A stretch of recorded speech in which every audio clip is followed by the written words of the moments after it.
Shalom dan selamat pagi. Kiranya kita semua dalam keadaan sehat pada hari ini.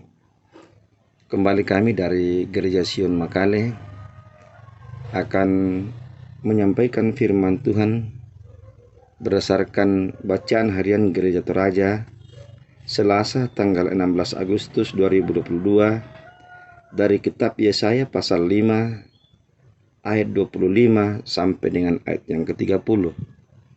Sebelum kita membaca firman Tuhan, mari kita satu dalam doa. Kita berdoa.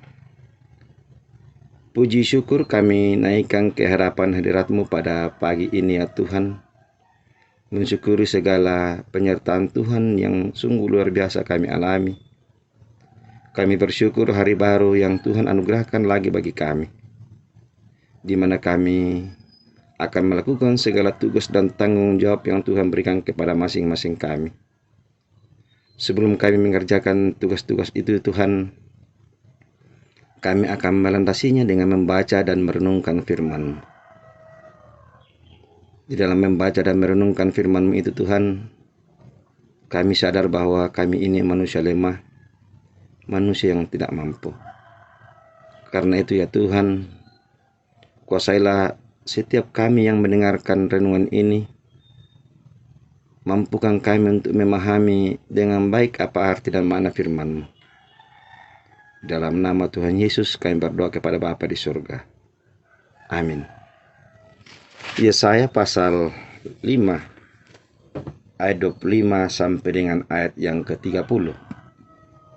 Firman Tuhan, sebab itu bangkitlah murka Tuhan terhadap umat-Nya, diacungkannya tangannya terhadap mereka dan dipukulnya mereka.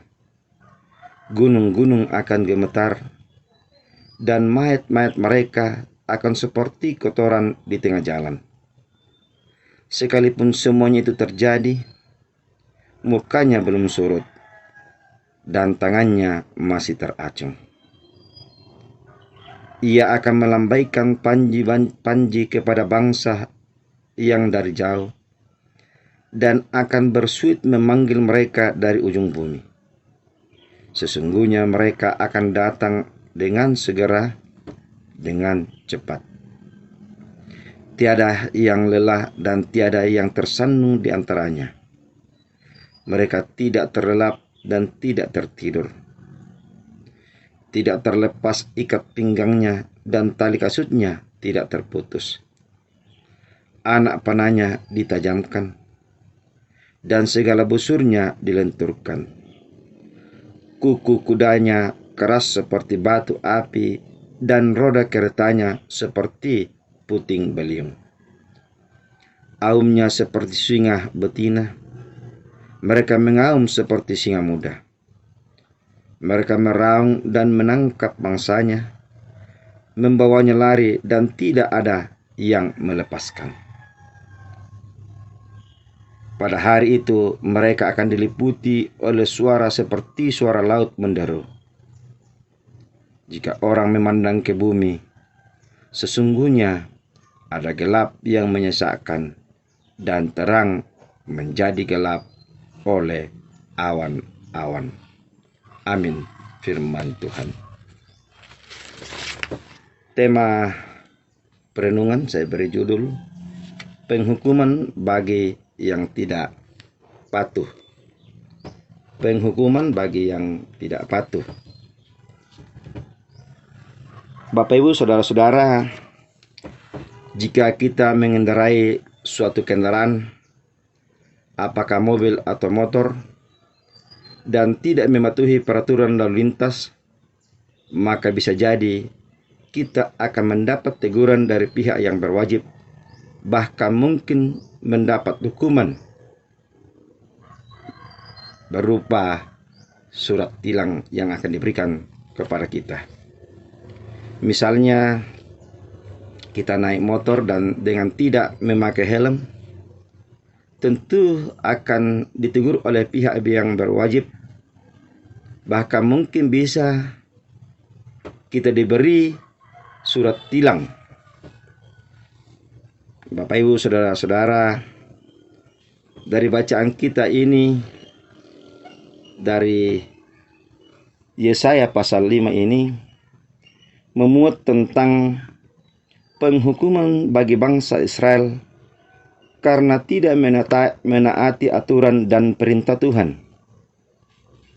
Dari ketidaktaatan bangsa Israel membuat amarah Tuhan bangkit dan mengacungkan tangannya untuk menghukum mereka. Dan penghukuman Tuhan sangat mengerikan, di mana mayat-mayat mereka seperti kotoran di tengah jalan, yang artinya bahwa mayat bangsa Israel tidak ada yang peduli. Seperti jika kita melihat kotoran yang ada di tengah jalan, maka tentu kita akan menghindar dan menjauhinya. Dan tidak sampai di situ saja, Tuhan masih memanggil bangsa-bangsa lain atau bangsa yang dari jauh, dan mereka akan datang segera dengan alat perang yang lengkap dan berkualitas untuk memerangi bangsa Israel. Dan bangsa Israel pun tidak ada yang dapat melepaskan mereka dari serbuan bangsa-bangsa lain. Bapak, Ibu, saudara-saudara, jika kita belajar dari ketidaktaatan bangsa Israel dan mendapat hukuman dari Tuhan, maka kita juga diingatkan bahwa jikalau kita mengabaikan aturan dan peringatan Tuhan, maka bisa dipastikan bahwa penghukuman juga akan datang menimpa kita. Karena itu, marilah kita selalu mau mendengar dan terlebih mau melakukan segala apa yang diperintahkan Tuhan, agar kita tidak turut dihukum, seperti yang ada tertulis di dalam Yohanes 5 ayat 24 yang berkata, "Aku berkata kepadamu, sesungguhnya barang siapa mendengar perkataanku dan percaya kepada Dia yang mengutus aku, ia mempunyai hidup yang kekal dan tidak turut dihukum, sebab ia sudah pindah dari dalam maut ke dalam hidup." Jadi Bapak, Ibu, saudara-saudara, lakukanlah perintah Tuhan agar kita tidak turut dihukum, dan dengarlah senantiasa akan perintah dari Tuhan. Kiranya Roh Kudus senantiasa memberkati kita semua. Amin. Firman Tuhan. Mari kita berdoa. Terima kasih ya Tuhan buat firman-Mu yang telah kami dengarkan bersama pada saat ini. Tanamkan baik dalam hati dan pikiran kami, dan mampukan kami untuk melakukannya di dalam menjalani hidup karunia-Mu.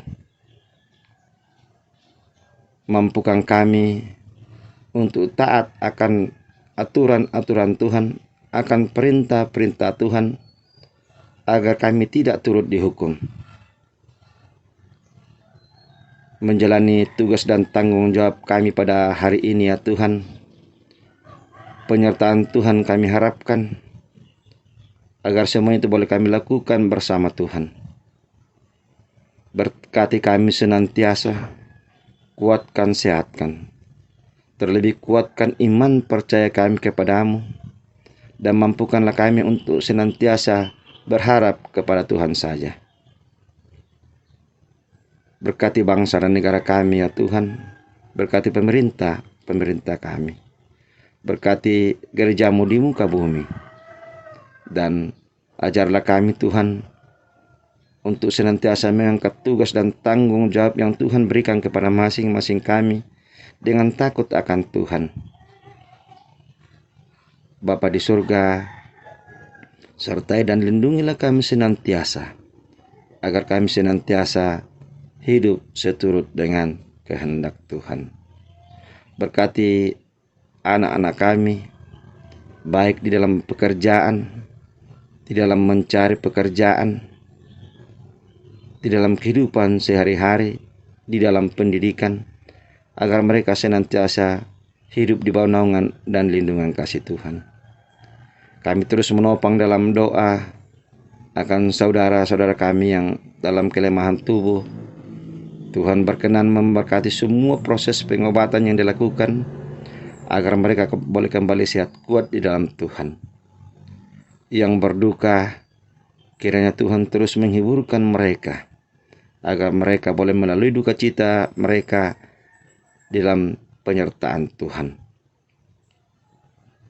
Pergumulan-pergumulan hidup yang kami hadapi ya Tuhan, sertai kami dan mampukanlah kami, tunjukkan jalan keluar, agar pergumulan-pergumulan hidup yang kami alami boleh kami lalui dengan baik. Segala rencana dan kerinduan kami ya Tuhan, kiranya Tuhan memberkati, agar dalamnya nama Tuhan senantiasa kami puji, kami muliakan. Mohon ampun atas segala dosa dan kesalahan kami ya Tuhan. Kiranya Tuhan mau menerima kami yang datang bermohon kepadamu, di dalam dan melalui anak Yesus Kristus, yang itulah Tuhan dan Juru Selamat kami yang hidup. Kami berdoa kepada Bapa di sorga. Amin. Demikianlah renungan kita pada pagi ini. Tuhan Yesus memberkati kita semua. Selamat beraktivitas. Selamat menunaikan tugas dan tanggung jawab yang Tuhan berikan kepada masing-masing kita.